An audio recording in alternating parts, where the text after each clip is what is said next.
forward to, because why not? Well, why? Why have you been looking? Yeah, why would It's you a be looking forward great to game it? of Siege that's probably going to be one-sided. No, I think it could be potential to be, oh, my cards are flying over. I think it could be potential for a great game if Wildcard can bounce back. I really think Wildcard is a good strategic team of being able to break apart strategies. That's what we saw at Reload. Hopefully, if they can get over that hurdle, you know, the hurdles of issues that they've been going through. I mean, DZ is still a very structured team. It is really hard, though, to always overcome DZ. I feel like they look like the perfect team right now. Yeah, maybe now you like actually jinx it. But DZ is a roster that has been so incredible. And just the fact that you have to ban out one player and then you have 4 more players left and everybody can pop off and everybody can show up. It's just like, what do you do at this point? I mean, even if you ban out Spirits, he's just going to play another operator. So you can't really focus ban anyone because you're just going to hurt yourself at the end of the day. But I mean, this is the definition of being flawless. This roster is the Swiss Army knife of Swiss Army knives. They have everything in their toolkit to make it work. I mean, we talk about Spirits, how well he is and how impressive he is on those shields, but even players like Citizen, where on the front line, he's an aggressive attacker. He gets in, he's that spear. Then even on defense, he does a very good job at just being able to play a solid support line on defense. I mean, and then Pamba Party Time. We've been seeing him come alive, being one of the best players currently on the roster. A player that we haven't really spoke about too much has been NJR, but even then, in the shadows, he's still performing. He's still being at the top. It's like you're rapping praise of every single player while the highlight was playing. You're like trying to like. You know, cool. You have to. Yeah, you I know, have it's to. pretty cool. You know, it's a crazy comparison. Maybe they call me crazy. I would say Darkzero is the closest to a Furia that North America will ever see. Just 5 players that can all play their role respectfully well. Everything's syncing. I mean, will they go on to win a whole year of tournaments? I don't know. I don't think so yet. But obviously, I will say when it comes to teams in North America and what team has looked the most well-rounded, I would say this iteration of DZ that's fair. has looked the best out of every single team in the history of North America. Yeah, and a big part of that as well is obviously going to be the IGL when it comes to DZ, just the calls that we're seeing from the rounds, but not just the fact that Nafe is doing well in his role, he's also doing great as an individual. Yeah, I mean, I'm sure the DZ fans were like, wait, you didn't mention Nafe. Where's Nafe? Well, this is where Nafe is. He's at the IGL Summit, duh. And clearly, he's leading his team right now in first right now. I mean, you see Foltz third. Point is, when you are the IGL of your roster, you are also putting up numbers. And that's not typically a scenario where you see IGLs. You can see Troy right there sitting at a 72. It's the fact of the matter when your IGL is coming into the game, not only leading that charge, setting everyone up for success, being able to indulge and take everything in and set everything aligned, but also to be able to perform, that not only is a confident IGL, but that instills confidence into the rest of the team. Even for myself being a former player, if I know that my IGL is coming into the game, confident in his own play, confident in setting everyone up, confident in executing, that is going to ultimately make any attack significantly better. And speaking, obviously, from experience with you, Fox, if Fox is playing at the highest level he possibly can, being in the ranks with us and the scoreboard, that is only going to create success. And that's obviously what we're seeing in terms of all of DZ's play and looking flawless. I said that SR was one of the best teams in the league right now, which statistically right now they are off their wins. But when you put that in comparison to DZ is significantly better practically on all fronts in terms of just sheerly how they look. Yeah, because they are also at the top of the standings starting today. It does corroborate the fact that they are the best. Yeah, you're going to assume that if your IGL is the worst performer strategically, use your IGL or your support. But obviously, if your IGL is statistically, you're going to assume at the bottom, and he's finding so much success, that makes everything that much easier in calling. Also, to be able to call a strat and be able to, at the same time, micromanage yourself and focus on getting those kills. It is a big task to do because being an IGL, it's focusing on half of your team and then half on your own play. So to be able to do both makes everything that much easier. You're also not necessarily going into it playing 4v5, but you know, I guess it's not necessarily all up to individual performance because we saw Canadians up there in second, and it's not up to the bubble. It doesn't matter the size of the bubble, but it's about how the IGL uses the bubble. So I guess at the end of the day, there's caveats to both, but of course, it's always going to help if you're getting kills. Yeah, they're going to go up against Wildcard, and if anything, this IGLing has been a little bit more difficult. I mean, we've had a conversation with Spiker already. And he has touched upon the fact that they're not all in the same location, but I feel like it gets to a point where there can no longer be an excuse because there are teams in exact same positions. Shopify being a great example of that. Yeah, there's a lot of teams that don't necessarily have team houses. Of course, team houses make things better, and maybe Reload, all the players being on the same unit made them power up, but obviously we're going into week 3. That can't be the excuse anymore. And we mentioned the IGLs. I mean, Spiker has been doing a great job when it comes to Wildcard, but the biggest issue with Wildcard now is the fact that their issues have created such an inconsistency and confidence that now no one's really believing in the IGL. No one's believing in the strategy. No one's believing in the fundamentals of those calls. Everyone's playing on their own, and you can see it in the stats. I mean, when it comes to everybody on the team, they've been struggling, and we look to big players at Reload like Dash, you know, and he's been underperforming. We know that. That's something that he needs to figure out. But Kansan is in the top 10 players of the world of NA right now, and he's been putting out a lights out performance. So we can't even talk about just performance. It really comes down to the lack of coordination and trust amongst everybody. And that's where we find ourselves when it comes to Wildcard. I mean, even in their game against M80, trust was the biggest factor onto why they were losing. And we have a round that displays that of the biggest issues of Wildcard in the fact that they're not playing off of each other. We're going for a piano execute just to be able to get a pick. Dash is here. Look at his teammates. Spiker completely hiding behind, looking at the holes above. Why is no one behind Dash? And then Spiker goes down to holes above. Trade ensues. But look at what Dash does. Immediately just goes, oh, okay, well, I guess I'll just go pick up the defuse. Like, are we not communicating to each other? Are we not figuring out what the problem is? How players are going down? What to look for? That just looks like sloppy play and not really listening to each other's communication. And that's the biggest issue with Wildcard right now. Yeah, the map veto is already, we didn't even have to speak about it, but when it comes to where we're looking, when it comes to the maps that you are hoping Wildcard is going to be taking DZ to just to give themselves a fighting chance. Border. Clubhouse. So honestly, this is something that I actually do enjoy just for the simple fact that Demo, when we were casting SAL, we've always talked about you don't want to bring a team that you're better than to Clubhouse. Yes. But I also like the analogy or what Demo said is that when you go to Clubhouse, you're reassuring yourself that you are not going to allow a team to get any cheeky rounds out, that they aren't going to get any one-off rounds because you can almost predict what a team is going to do just by based up where the side of the map is being approached and kind of where where operators are being moved around. So I actually don't mind this pick coming out. Sure, in some senses it does favor Wildcard in a sense, but I think it does a great job for DZ to be able to really lock down Wildcard and not be surprised by anything, to just play a perfect game of Siege, because it's realistically what you need when you go to Clubhouse is a perfect game of Siege, making the least amount of mistakes. So I actually don't dislike this pick from DZ. Yeah, and obviously at the end of the day, that's why we're both picking DZ, just because they're the team to beat. They're going to be the ones in the driver's seat. And yes, Clubhouse is a toss-up of both teams, but at the end of the day, if you are a solid attacking team, which DZ has shown that they're formidable, it is more of a testament to their own teamwork. So obviously, if we can say I see a clean closeout from Darkzero, it puts them in a really good spot. I'm expecting a solid performance from them, so I'm not too worried too much about DZ. And I like the little UK slang you add there. So maybe if DZ wins, they'll get a little fish and chips or in it, yeah. Oh my gosh! You know what? We actually also have a UK caster on the other side of things, so maybe Ollie can give us a little bit of an insight. That is wow. Maybe Ollie can give us a little bit of an insight on what they actually would be having as a celebratory meal. I'm not sure it's gonna be bees on toast because that's a no. But you know what, Ollie, just let us know because this is terrible.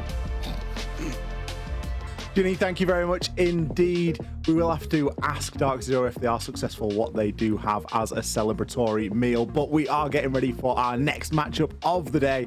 We've got DZ and we are going to be headed over to Clubhouse. Wildcard on the other side of things.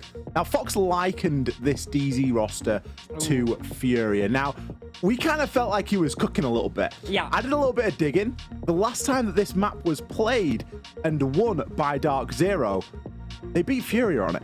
Yeah. Oh my God. Okay, hold on. Okay, I'm just gonna keep it real with everybody. I'm about to get real, like a nerdy and annoying fan energy, and you're just gonna have to deal with it for 30 seconds. So I think Fox is cooking. Like, I'm not joking. I heard Fox say that. I went, Ollie, are you here? And he's like, yeah. I'm like, what do you think of that? And Ollie went, he's spitting. Like, I'm telling you, the way this team is playing, obviously it's only 4 BO1s, and I don't want to. Please clip this if it doesn't end up panning out this way. But they have looked so convincing in these BO1s, not only the individual performances. I mean, like we've talked about a gazillion times, it feels like 4 players in the top 20, 3 players in the top 10 going into today. But the fluidity with which they play, it's... Sometimes we criticize teams for not having a solid identity, but Darkzero don't have an identity in a very unique way where it feels like they can assume a different form at any given moment. It feels like they can play fast, they can play slow, they can play spread out, they can play coordinated. And if something goes wrong, they've got the star power to bail themselves out. That honestly strikes me pretty Furia-esque, and hopefully this doesn't age poorly. As always, we know these things can happen. They can do, yep. Takes can age poorly. What I'm seeing from DZ is really quite exciting, and unfortunately, I can't say the same for Wildcard, who have not lived up to the promise that we had put upon them at the start of the stage. Wildcard came in as like, sort of in a weird like underdog favorite sort of scenario. And I know it's opposing to use those two terms to try and describe a team, but on one hand, they're the underdogs, and then on the flip side, they were the best performing NA team at Reload. And you sort of look at them like, right, do it again, like, when's it going to happen sort of thing? And we've kind of been waiting for it to happen week after week. The big challenge here tonight, playing Clubhouse against Darkzero, playing any map against this DZ side is going to be a tough one. They are by far and away the best performing team that we have inside of North America at the moment. They've got a 72, near 73% attacking win rate. Oh my the defender God. win rate, 66%. These are big numbers. And I just think that it's going to take a lot to try and unseat them from that perch. We will see how it develops as the game continues. For the meantime, DZ, they're going to be starting off on that attacking side on which they have been so good. And they are going to be attacking into gym and bedroom. I mean, another thing we can talk about, I mean, aside from NJR, every player on this roster has above a 70% cost. Above a 70%. 80% of your players have a 70% or more. Citizen of Pamazoo have 85 and 80. Nave's on 1 HP, so this is where you got to be careful with the praise. Sometimes you unleash bad juju into the world, and you got to be careful. C4 goes out in turn. Talk about players on Wildcard. Kansan, who's been the highlight player for this roster, this team, this org, no matter who he's playing around. Kansan has been one of the most consistent forces in North America, and frankly, the fact that he's not been picked up by somebody at this point is crazy, and they should be very thankful they still got him, because as Bay goes down, Kansan was the only other factor on this roam, that and the Clash, but only factor with a gun. And Spiker's got to be real careful right now that Bay has fallen. If Kansan's pressured too much, Spiker might have to put that shield down, get aggressive, but also be careful on red stairs not to overstay his welcome. It's really good from Darkzero there not to commit too heavily to that guy inside a garage and instead just be ready for the catch. Just having those lines of sight open and the ability to move those players around. They've done a lot of work here without really expending too much. Yeah, they've got the they've got the Deimos and they've got the death marks that have been going out there, but that's exactly what this utility is going to be for. Nath still has an air job in pocket for a little bit later on into the round. Maybe when they've taken a bit more control, that's going to get sent out as well. We do see that Jacuzzi wall has been opened now by NJR. Both exothermics used and used effectively. The Hibana, of course, brought to counter that castle, and those castle barricades lasted all of about 20 seconds into the round. And they were gone pretty much straight away. The next stage is the most important. It's all about this execute in the final 30 seconds. DZ have all of the options open. And well, if Spirits finds this kill, it might open things up even further. But Baby Shark comes in with one out of nowhere. Ooh, and now Pamazoo falls as well. It has been a pretty slow attack, but Wildcard keeping it competitive. Baby Shark with what could be the finisher. Peeking out outside the gym window, able to cut down Citizen, and NJR, who's been out on this balcony. About 45 seconds now. Likely be his grave, be his resting place, and indeed it will. All that praise for DZ to start. And while it's a bit of a shaky beginning, Wildcard with a very clean finisher off the back of a slow take from DZ. A little bit of a shame there for DZ. I feel like Spirits, if he wins that engagement, it just opens up Jim entirely. The pressure wasn't coming in from Jim window at the same time as he was sort of challenging onto it, and even then, is a player tucked in behind the weight rack, so it's always going to be a difficult one to challenge from the window. You kind of need to challenge it from the rappel. the lack, obviously, of an ace to further open up that bathroom wall and into showers. Obviously, with the thermite, you're a little bit more limited. You have to be on the wall to be able to place the exothermic.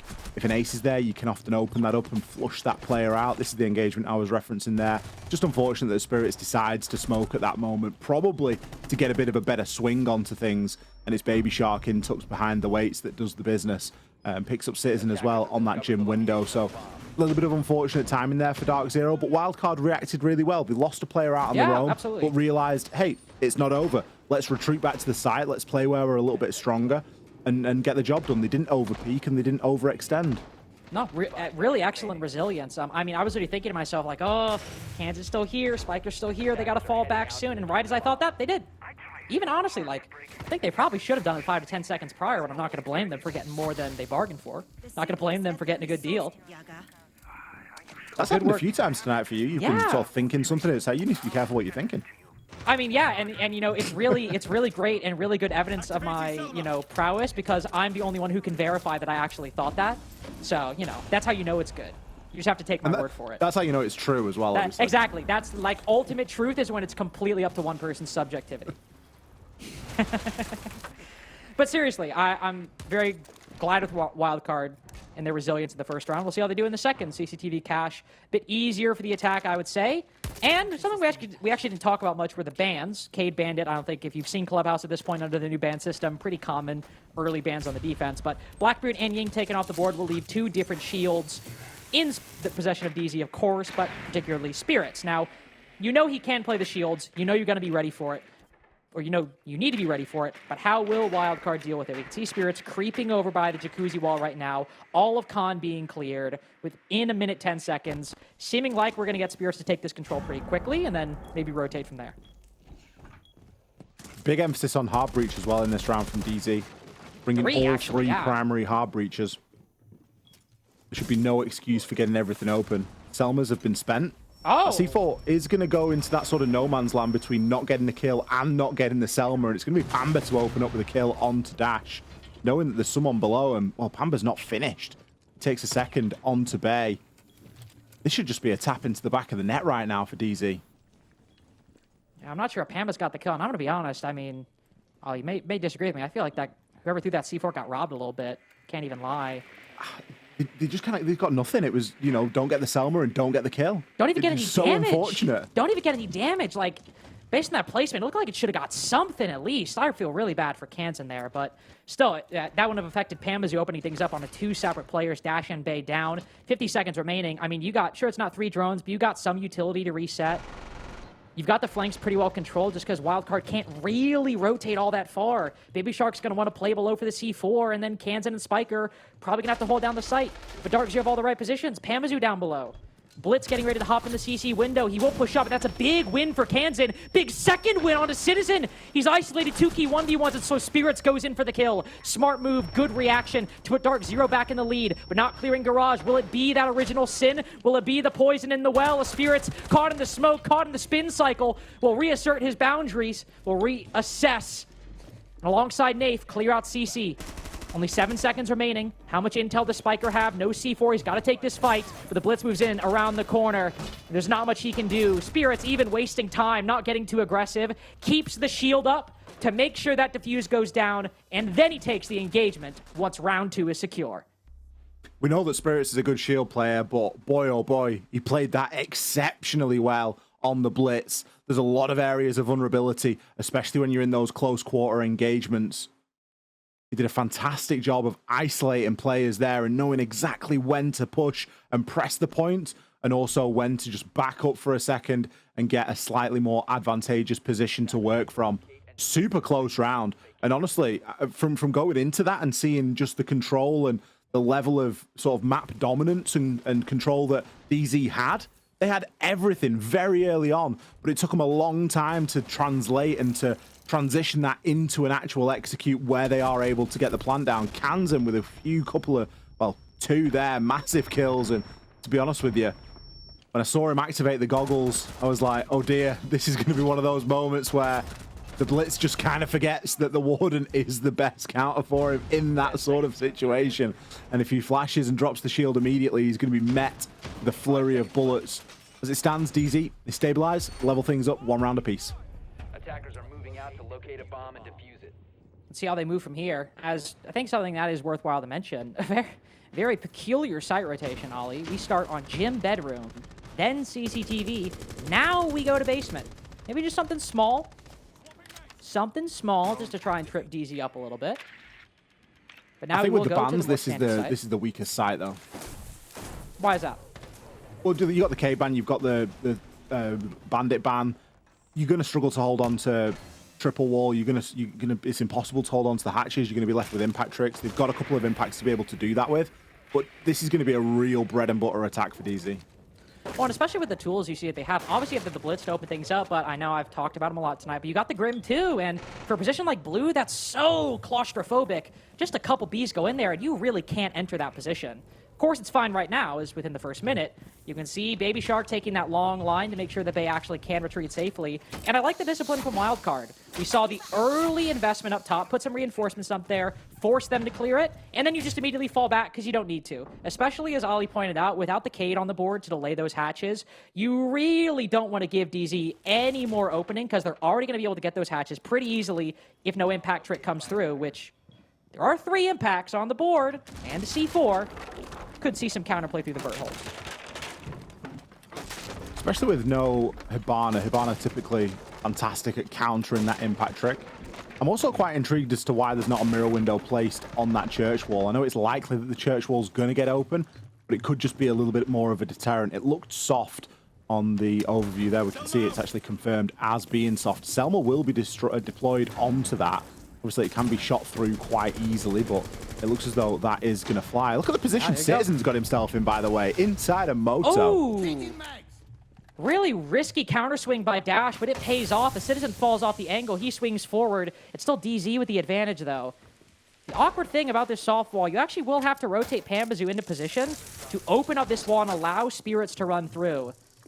It is a bit tricky, but he is on that moto hatch, and we still got 45 seconds remaining. Blue control effectively established, save for Baby Shark playing passively on the corner. And so NJR will put the rest of his utility down. There's no execute coming from behind it, though. No C4s, no toxic burn. babes. Nothing really to deny this time. No. Spirits could be in a good position right now, and he's going to try and push in off the cover of that smoke. It's good. Pambazoo on the line. Baby Shark swinging around the corner. Yeah, it's just cleaned from DZ. That's it. That's all that matters. They take that 45 seconds, they reset, throw some utility down, get some more information, and execute off of that. Drop the first round, but rounds 2 and 3, Ollie, they're looking very good. There's got to be a hiccup in the setup there, I think, from Wildcard. I feel like they just left too many gaps, and there was never a potential for a late round flank. There was never a potential for somebody to, you know, pop up out of nowhere and really cause a ruckus. That's maybe where they fell. They just gave up a little bit too much control too quickly. I'd have maybe like to see somebody playing on main stairs for a little bit longer, not with any sort of reason or want and need to peak, just to have a presence there and to sort of slow Darkzero down a little bit, because you just can't afford to be giving that much space away, especially with the bans and everything the way that it is.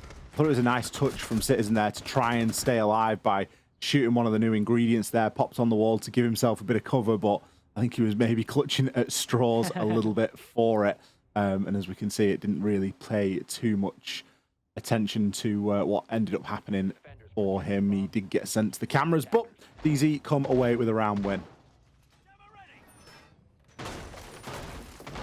And heading back to gym bedroom now. Only round they've dropped so far. First one, Wildcard were able to win.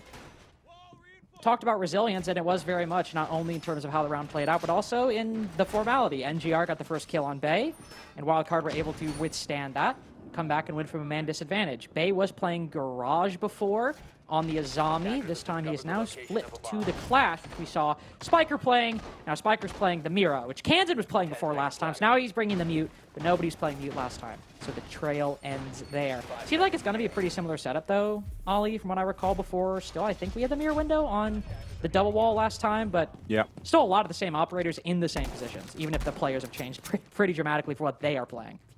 I like the addition of the Mute, and that's a good read. Obviously, DZ haven't chose the Deimos this time, so it isn't going to have the same level of impact. Citizen was a bit of a menace on the Deimos previously. Obviously, the Mute providing a little bit of sanctity for when you are tracked with that death mark.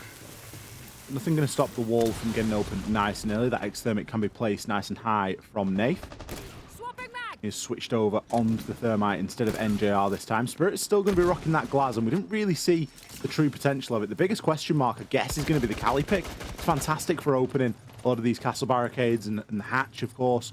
But beyond that, you've got a sniper and then a really fast-firing SMG. So care for Pambazoo and the engagements and the sort of ranges that he's going to be operating in.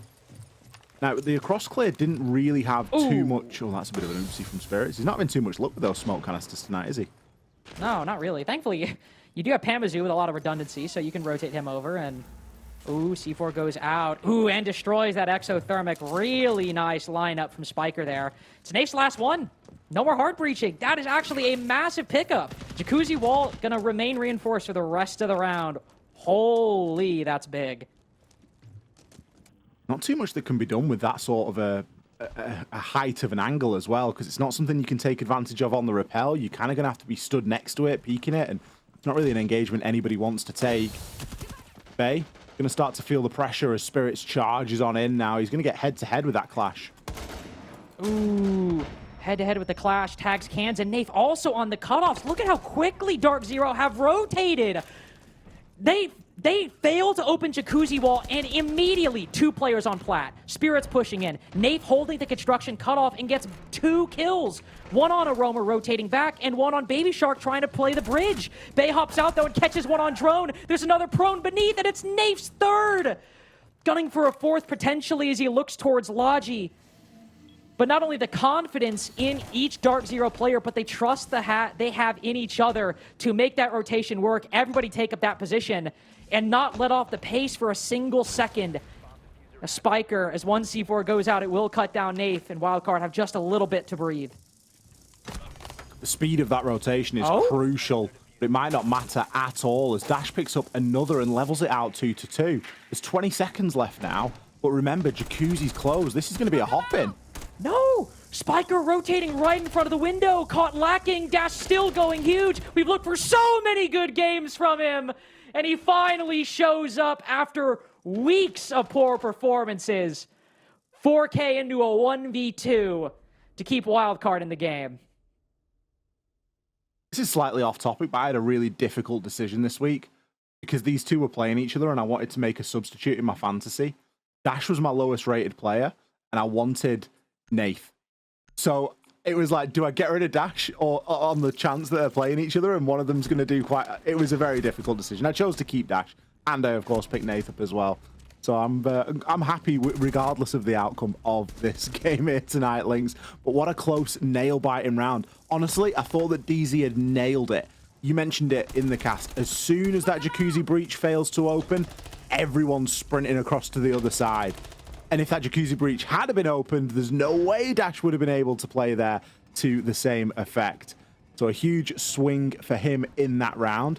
And DZ just left scrambling at, you know, single windows, single doorways, not having the sufficient util to open up those walls, which, to be honest, pretty uncharacteristic for them. Coming into this game, they had a 72% attacking win rate. So that is going to be diminished a little bit, I would imagine, by the end of this first half. Minimal hard breach again now. You do have 2 operators bringing the secondary hard breach charges, so 4 total. And it is basement. It is basement. You're going to open up 3 hatches.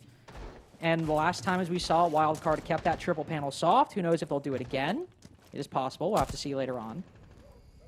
But not exactly long on it, especially since Hibana is unbanned. All the hard breachers are unbanned. Pambazoo moving in very quickly. Remember, Bay was rotating up top for a decent amount of time last time. I think Pambazoo probably just moving in a position to cut him off.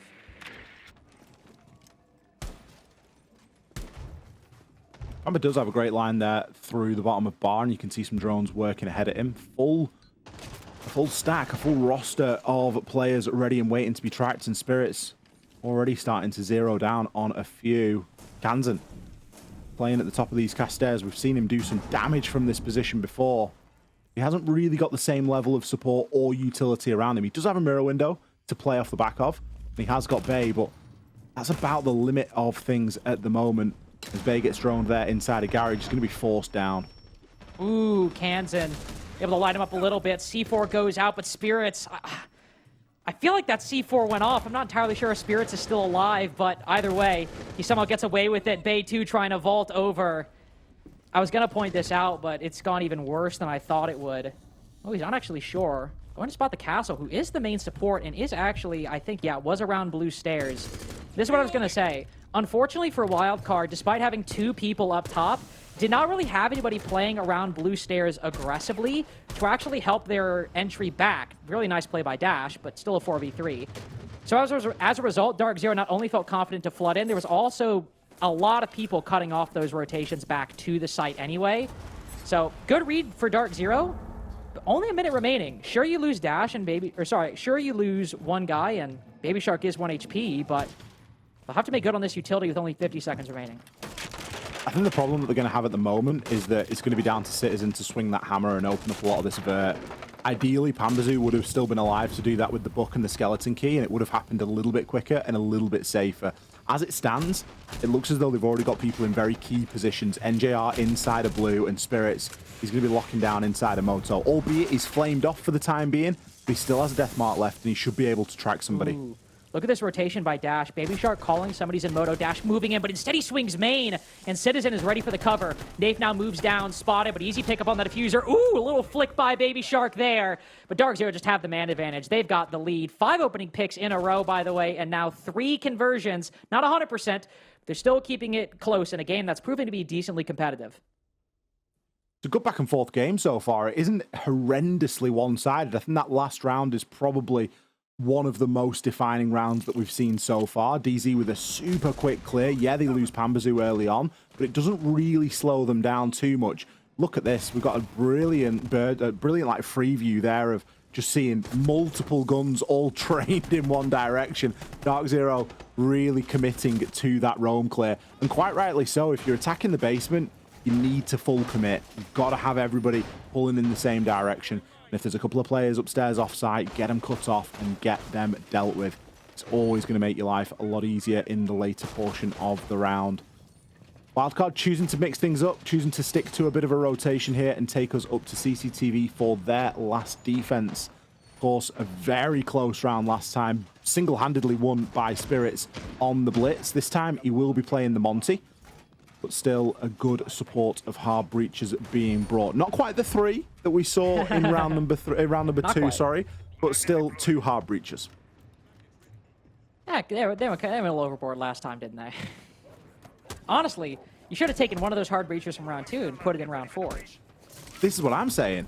I think they've maybe, someone's misread there, haven't they? Yeah. Like, oh, it was sorry. That round you wanted me to play. Sorry, I thought it was the other second floor site. My bad. My bad, guys.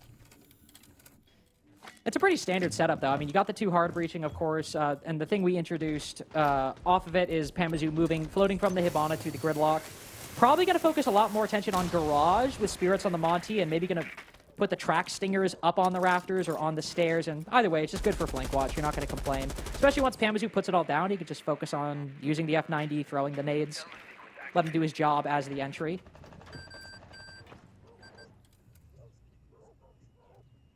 Spirits is just put off at the moment from walking through. The Wubub's there, and he knows there's going to be a player up on the catwalk. Bay, you can hear that as well. Just a nice little proximity alarm giving a bit of information across. It's fairly obvious if there's a Monty walking through with a great big shield thrust in front of his face. The drones at the moment just struggling to find that exact location. And well, Dash, he's going to be in a nice little spot here. There's no one that's going to be accounting for him in this round. Seen this quite a few times in the past week. A lot of players wanting to get aggressive either on that double window or the double door and lounge, just catch anybody off guard outside of Garage. It's not really where Darkzero are. This Monty has been slowly creeping, moving up then moving back, but always taking net 1 step forward. Now he's worked himself all the way to the top of rafters. There's no Legion, there's no Frost. Only trapped to this F-Knot, and he is completely spotted to Amai, prone on the floor. And what is he to do? Spirits is not getting aggressive at all. Playing this as best you can. They've got Firebolts as well, though. They can get caught by the ADSs and the Magnets. So they are in a bit of a tricky position. I mean, what are they to do, especially now that Dash has creeped into Oil Pit? Can he find an angle on this Monty? Can he find something? Because right now, Darkzero are basically stuck in an unstoppable force meets an immovable object. But finally, the fire bolts go in. But do they know about Dash down below? If Dash doesn't get a kill from here, it's going to be a big shame, and it will likely result in the round being lost here for Wildcard. He has to try and get something of value. As the time ticks, the value that he's going to gain increases, but the fact that he's out there and not with the rest of his team, it's going to leave them a little bit short. Spirits is able to get through, and he's no doubt going to start to get that plant down. Yeah, he's putting it down, and Dash will come up, but this diffuser's going down fully intact. He gets Nath, and Spirits falls off. Okay, there's something. Dash sprints out the door, down Citizen, gunning for a third. Oh, but he misses the shots. And now it's just in a 1v3. Maybe it doesn't pan out, but Dash had almost a home run lined up right there, and just missing that one kill. Maybe that's the difference maker. It's still such a strong round for DZ, and such a strong half up 4-2.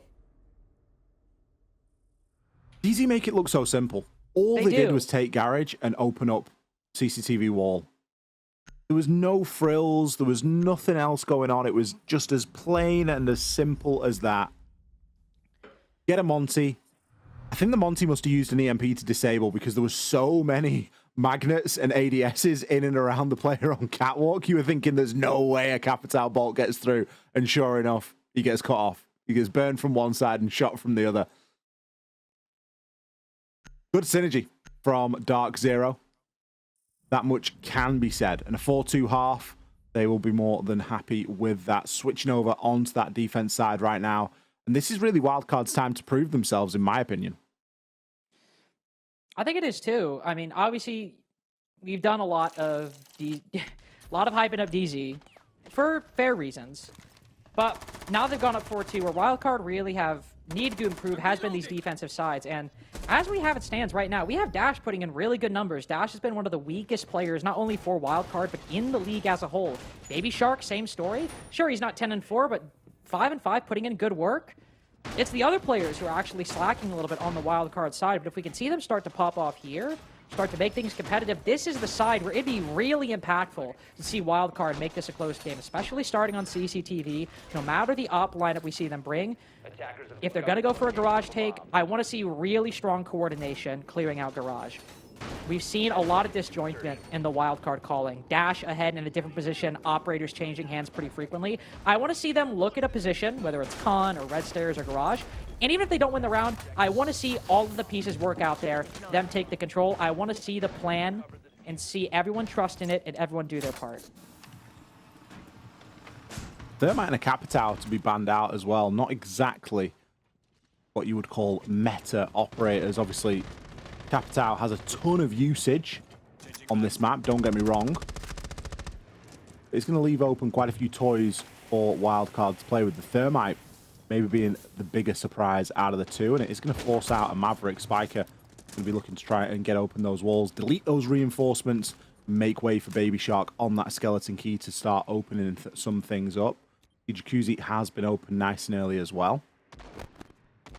Bit of info on the drones as well, as there are some good pre-placed out there. But the defenders from Darkzero, they are spread thin. There's people downstairs on a CCTV cache defense. Putting up a barricade too, on top of Secret right there. Kamazu likely just going to hold lounge, use some of the angles made in bottom garage to make it difficult for Dash to push in. Be my guess based off his current position, also be consistent with what we've seen DZ do before. Wall gets opened up. Trying to find that angle onto the very player in Rafters at the moment. Trying to tell, is that Citizen top Rafters? No, it's Spirits actually top Rafters. That's what I was curious about. Smoke FMG9 in Rafters. Ollie, this is not one we see often. It's like when you spin the random wheel, isn't it? Well, You've got to play Smoke in Rafters with the FMG. Baby Shark's found Citizen though. You can see Nath, look at this off angle he's taken. As Wildcard are fully committing to the full clear. Dash pushes in. Do they know? As NGR's taking so much of the attention. No, they don't! Nate just pops up Domes Bay and falls back. Opens the hatch too. They were spread really thin, but boy, has that roam paid off. Big engagement for NJR right now. He's 1v1, knows that there's a guy inside a Logi. Baby Shark does take a bit of damage there. Only one more bullet. Where's the backup from the rest of the team? You'd thought they got control of that area of the map by now. They've dropped out of there ages ago. He's killed 2 more.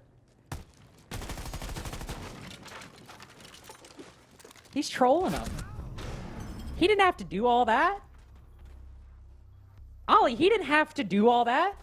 It's 4v3. They haven't cleared out Garage. He doesn't have to swing Condor. And does he keep doing it? Yeah, against better judgment. I think so. But does he get 1 kill? No. NGR gets 2 kills. Well, if we were hoping for Wildcard to commit to a plan and do so successfully, round 7 was not it. No, it really wasn't. Time for a timeout. Wildcard are going to use this time to try and compose themselves a little bit. Because boy, oh boy, do they need it. This game is really starting to run away from them. There's some basic things that you're looking at and you think, okay, you've lost a player walking through Jacuzzi Breach. Nath has now dropped out of Gym. Surely you start to try and transition and move through. You've got a player inside of Logi. So why are you not helping them? Why are you not freeing Baby Shark up there and taking some of that pressure off and challenging onto NJR and then allowing to further that attack? Take a little bit more ground, hit a rotate, get something open, start to pressure Garage. It seems to be taking all of Wildcard's energy right now to do the simplest thing and to just push in that one direction. That really isn't going to cut it.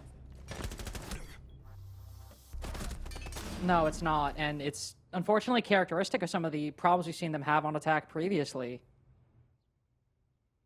Not only taking ages to do the simple things, but even when they get a game plan figured out, it seems just the pieces aren't all there. Not saying this happens, but sometimes it's Dash being too far ahead. Sometimes it's Baby Shark being on an island.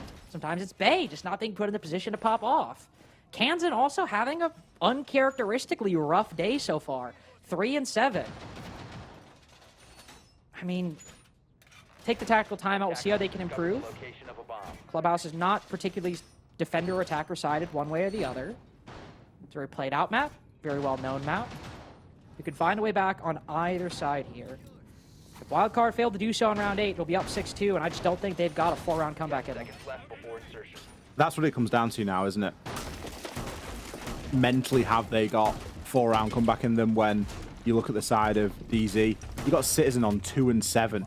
I'm not saying he's had no impact in the game, but that's a Hollywood player. That's a standout performer. And it's not that he's not getting the kills, it's that it's not required at the moment.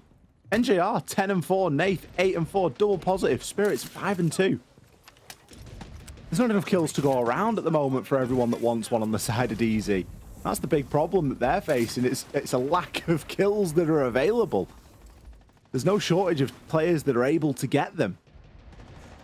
Flip over to that wildcard side and there's some pretty damning stat lines over on that side of things, and it's not going to get any easier on the attack. DZ have made themselves a little labyrinth over there with some key barricades, some nice rotates. They've got plenty of soak to go with it as well. Vulcan canisters, a couple of C4s, and of course the Tuberau. All of which is going to be designed to slow down this push from Wildcard. Based on where the setup is, you hope Citizen, even without the kills, he's got those Zotos trained on Logi. Bees go in. Smoke canisters go out, and in goes Dash on the blitz, running into sight. Bay and Baby Shark both find one. That's the site almost hollowed out, but Dash blinded in the process, yet finds NJR nonetheless. Spins around the corner for the next.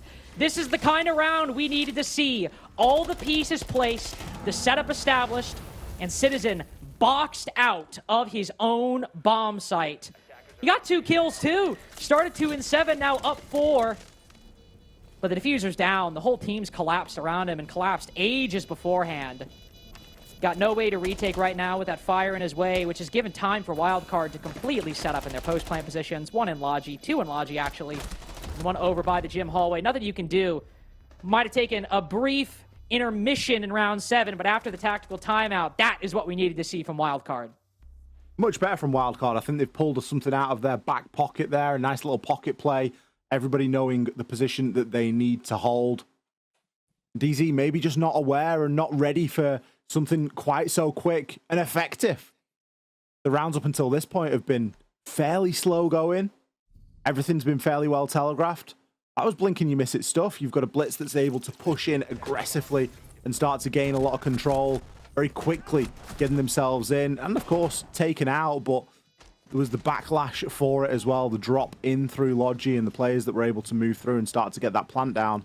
DZ just caught a little bit flat-footed there in round number 8, but it isn't going to knock their stride immediately. They're going to take us downstairs to the basement. A bit easier to do a set play down here, too. That is the one asterisk on that round. Like you said, little coming out of the timeout, the call's made, everyone knows their positions, and the timeline between setup and acquiring map control to execute is very small. You don't have a lot of execute. You're coming from outside the building, directly inside, right by the site. Here on basement, you can't really do that. You can. There are ways, but it's a lot more difficult, and it usually requires acquiring some intel in the round. So really, whereas last round was great to get their head back in the game, it was also great to see they can commit and fulfill a plan set at the beginning of the round. Ali, I don't know if you disagree, but I'm really looking right here because there's going to be something called the beginning to be sure. But you're going to have to react a little bit more to what Darkzero actually do in the round, in the defense. And if Wildcard can coordinate well there, could have a game on our hands. Simple things like knowing now that Pambazoo's inside of Garage. Is there anybody else that's looking to try and push this, or are we just going to let Pambazoo get away? Smokes get tossed out, and there's the catch. Baby Shark from those main stairs. Some great coordination. Good information being gained on the drone from Kansan. No overpeak. And look at Dash's position. He's already down blue. He's already down blue, but Darkzero have the contingencies for it. No hesitation on popping that Vulcan pack, but it's only a temporary solution. He's... What? Oh, sorry, that's the Clash. I thought it was Blackbeard. I'm like, how is Blackbeard in the site? But it's still only a temporary solution because Kansan has control of blue, and Blackbeard can immediately walk in once that fire dissipates, and we've still got a minute 50 remaining. Only caveat, how firm is Wildcard's control in the main stairs side? Because somebody could rotate up there. We've got drones watching it. Okay, this is looking really good from Wildcard with everything they've got set up. The biggest problem Wildcard face right now is that there's no one dead to watch that drone, and everyone else has a job to do. Clash is going to be able to harass a little bit, but it isn't going to be for long enough. Potentially place that shield down and try and make something happen. Fortunately for Nate, he's able to find one. Oh, ooh. Bit of a rotation. Kansas backing off. We've been in blue for about a solid minute now. You can feel the momentum starting to shift a little bit. Not only with that kill acquired by Nate, but now with Wildcard starting to rethink. They are problem solving. It's not bad. It's not as certain as it was. Kansas will now fall down 3 people in blue as Baby Shark goes for the backstab, but he's spotted. And now Wildcard try to break the stalemate. Dash able to find Spirits with his back turned. Another one lines up as Nate caught reloading. Some fight from Darkzero, but with NJR, the top player on low HP, but not daunted, not worried, not losing any of these late round fights. It's back on Dash, who's having a level up game, who is popping off, but now he's got to walk through this door, and they can hear him clomping his feet, stomping his heels. It's a 2v4 for Darkzero, and all that setup, all of that work in blue goes to waste off the backs of NJR and Spirits.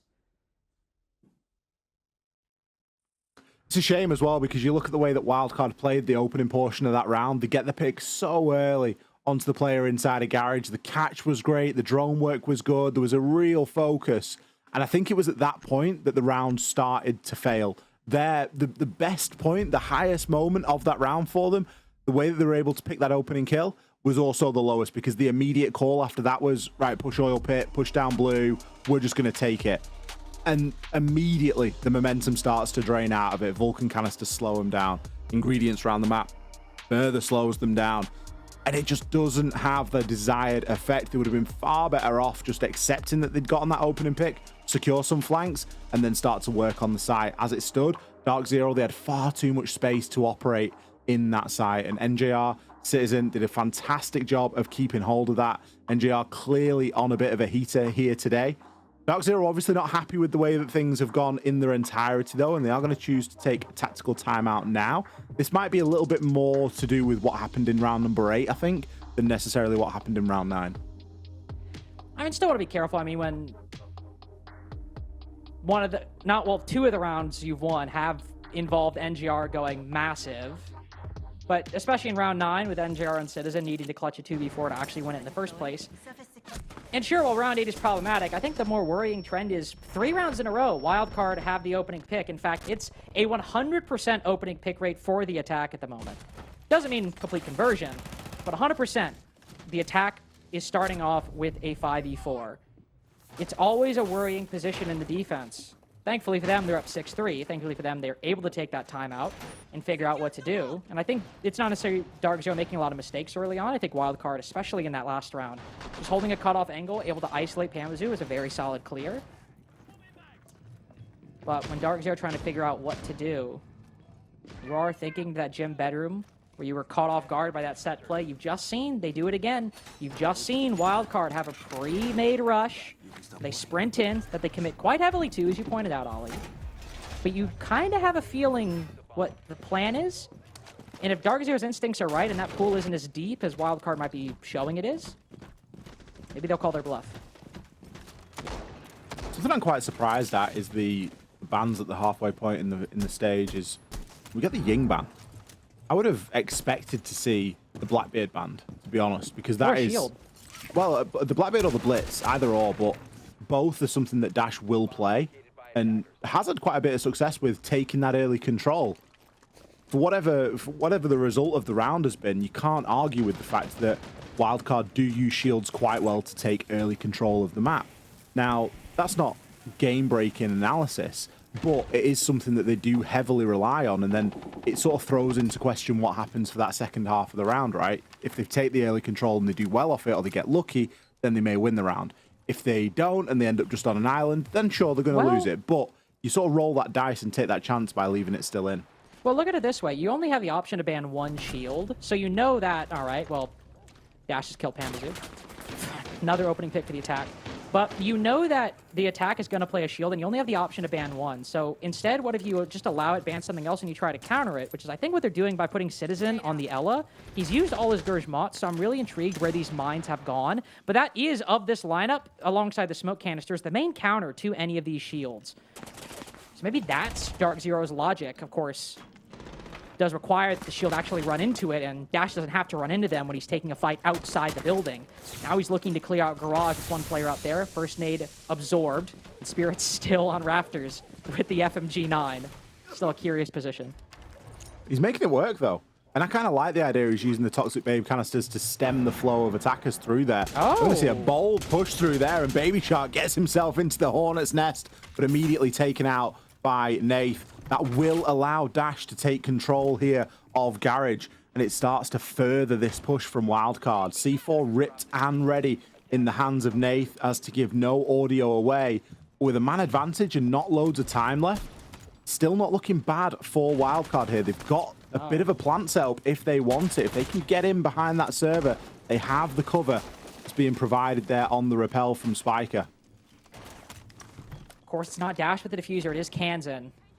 So Dash going to try to make some space. Bay also rotated up. Now on top of Logi Hatch, going to try and go for the backstab. Disrupt this back line. Such a huge play. Removes the player with the C4 and another down 2. Excellent, excellent round from Wildcard. Coming out of not their attack, but still coming out of a round that they needed to win. You have the opening pick, but Ollie, the plan after that, the setup was perfect. I love the rotate from Bay there to get himself into Logi just to be that alternate pressure. And that's the beauty when you've got the man count advantage. You can commit somebody to that kind of position. You've got the eyes. Spiker, he's out there on the rappel. He's able to watch and cut across the site. The wall is perfectly open, so there's going to be no blind spots. Garage control. But it was a good attempt from Spirits to keep control of Garage, but I think that opening pick from Pamba was, again, it was the start of the dominoes falling, wasn't it? It was a big undoing in the round. You question why is he there challenging that. You know, you don't know that it's a Blackbeard on the other side of it, but it's still a horrible angle to challenge. I get that you're a castle and your utility's already set, but realistically, another gun in that fight would have been a better thing for DZ to have a little bit later on. As it stands, DZ, they are still on map point, and Wildcard are going to be fighting up against that for at least the next 2 if they're successful here. See how they tackle the old gym and bedroom.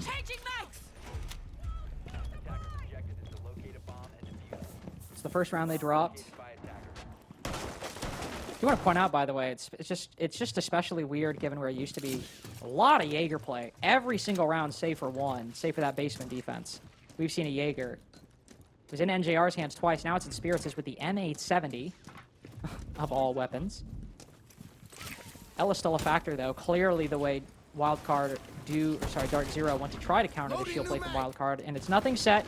Doesn't seem like a big rush from Wildcard. I doubt they'll run back the same thing either. But will they reckon with that extension over in CC and Cash? Will they deal with it? Most teams do. And if they do, they'll have to worry about NJR, who can just rotate over and support Pambazoo and Spirits holding that position by harrying the attack with that electricity. It's wild to see NJR on the shield when he's going 13 and 6. Like, just get a gun in his hand. Get him back on the Jaeger. Like, just give him something.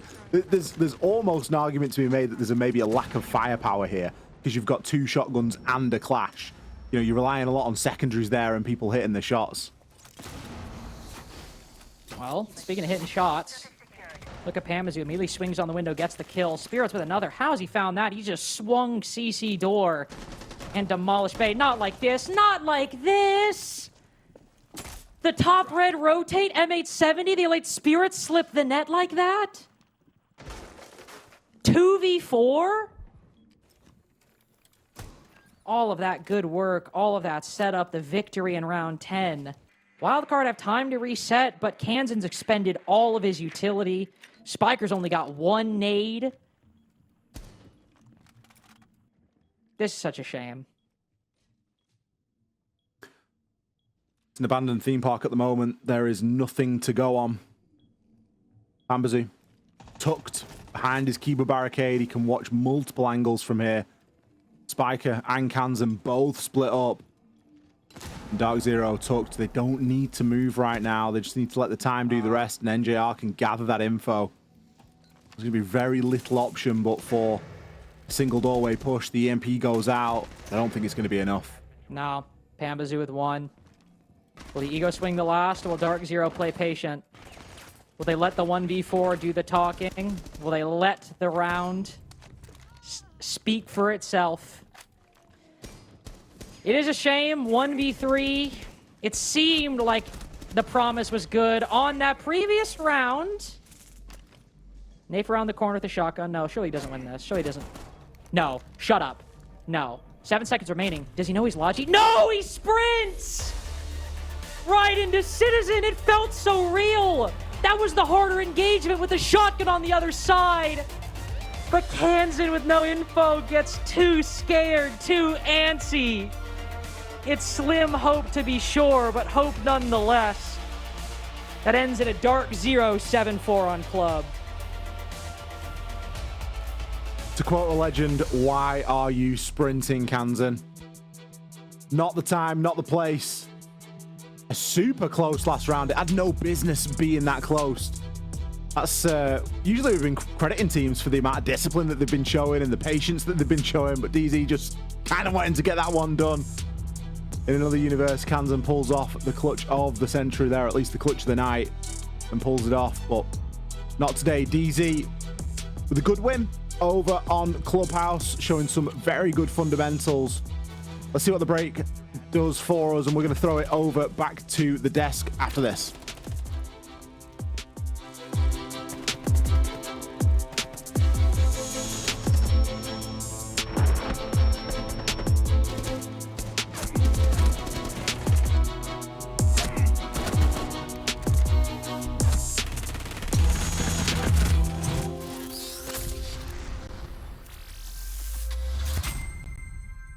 Just for a second, back up.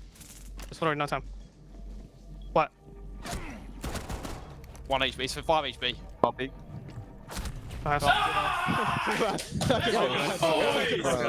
fucking game! Never tapping GG ever again. If you ever call GG again, fucking spanks are coming out. No one peaked. All right, that was a good game indeed. 7-3, 7-4 from the side of Darkzero, and we said it, you know, coming into this lax, this is their game to win. They are the top of the standings. They're the top dogs. You call them Swiss Army knives. So if anything, you know, this was kind of expected. Yeah, I was a little worried for it being Clubhouse. Granted, I will say it is a map where you can kind of control the outcome of certain situations. You aren't going to be caught off guard, but it does kind of allow teams that are struggling, especially that we've seen not DZ struggling. Wildcard is struggling. So I feel if they would have brought it to a different map, we could have maybe have seen more of a convincing win from DZ. But at the end of the day, they got the win. They played the better half, and realistically, they're still undefeated with another 3 points. Yeah, I mean, that's the outcome that you're expecting out of a Clubhouse because, like you said, it's such a default map that even if you have your issues on it, everybody's played it in ranked before. Everyone has had years of experience being able to break down and solve problems when things go wrong. So it doesn't really need much micromanaging inside of the server to figure out problems. It's just about focusing on tying those gaps up, and I think DZ did a really good job at doing that. Consistency all the way through, and, you know, I love seeing Kangaroo Kenny at the end, you know, just keeping everyone hyped because everybody on the team is always so passive after a win for the most part. So to have that energy as well, it's definitely a new and improved DZ this season that we've been seeing.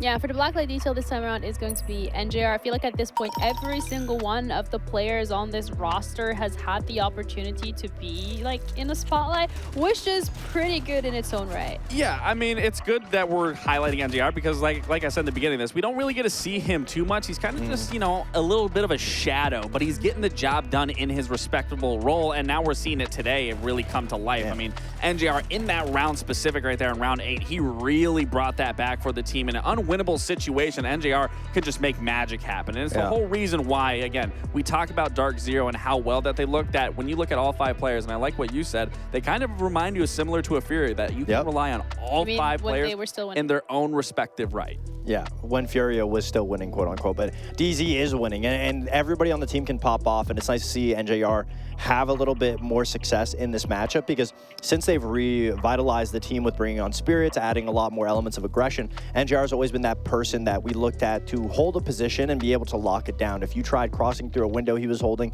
or a position like his position in Dirt Tunnel, you know, that's where you're going to find the problems. But going to a map like Clubhouse, he got to flex a little more, hold those death positions, those hard hold positions, and, you know, he always pulls a rabbit out of a hat, gets those big plays, so congratulations to him. Yeah, and we have Panvizu ready for the interview. First time that we're speaking to him as well. We're trying to get everybody, give them a little bit of time in the spotlight. So congratulations on another win. You guys are undefeated so far. How is it for you to be in a team that is so versatile, where anyone can pop off at any moment? I mean, it's definitely amazing. I'm sure it makes Dave's job a lot easier too, but yeah, no, we're actually just so good. I think all of us are extremely smart players, and obviously we have the mechanics, so it's pretty easy. Absolutely. I mean, intelligence has always been your guys' key, but now since bringing on Spirits and Citizen, it looks like you guys have so much more energy, so much more life. And as, you know, that entry player for Darkzero that you've been for a long time, how much easier does it make your job when you know you have Spirits entering in on those shields, being that X factor? Does it alleviate a lot of that pressure that you have going into it first or second? Yeah, no, it definitely makes it a lot easier to have a teammate like Zach. Like, he literally causes so much pressure for the enemy team, constantly pulling people for us, so sometimes you just get absolute freebies, shoot people in the back. It's amazing. Well, it's Pamba party time always over there. Pamba, I gotta ask you, I mean, going to Clubhouse, it is a little bit of a risk. You know, as a player, Clubhouse is a very default map. You allow teams that are sometimes weaker to be able to bounce back. Was there a big reason why you guys chose Clubhouse? Knowing that Wildcard is struggling in their comms, you've heard it in interviews, whether you watch or not, was there a reason why you allowed Clubhouse to go through versus taking them to another map where you can really, like, bring it to them and make them crutch even harder?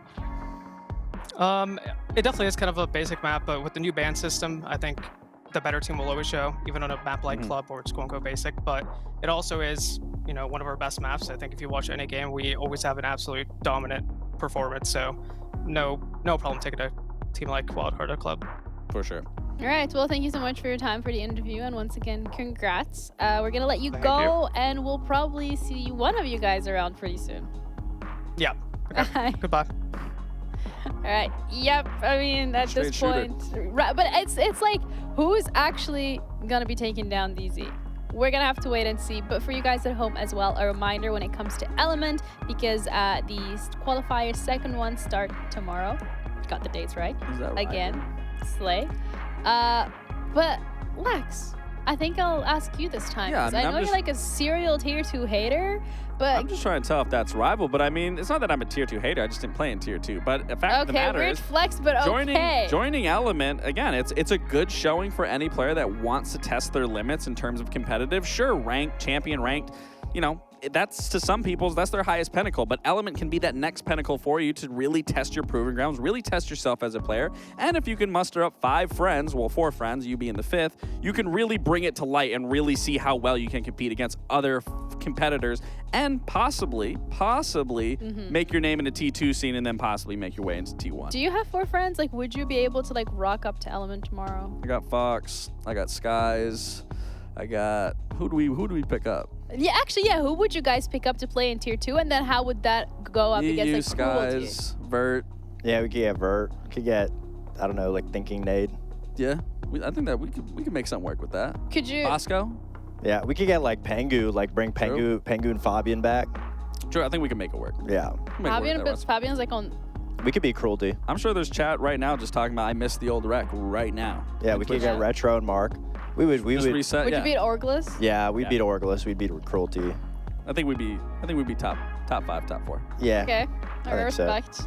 We're gonna have to wait and see whether or not that's the case. But either way, we still have one more game here, and that is MAD going up against Cruelty, actually. So stick around and find out how they're gonna be going up against MAD. We're gonna have a little bit of break, and then we'll be back with the final game of the day.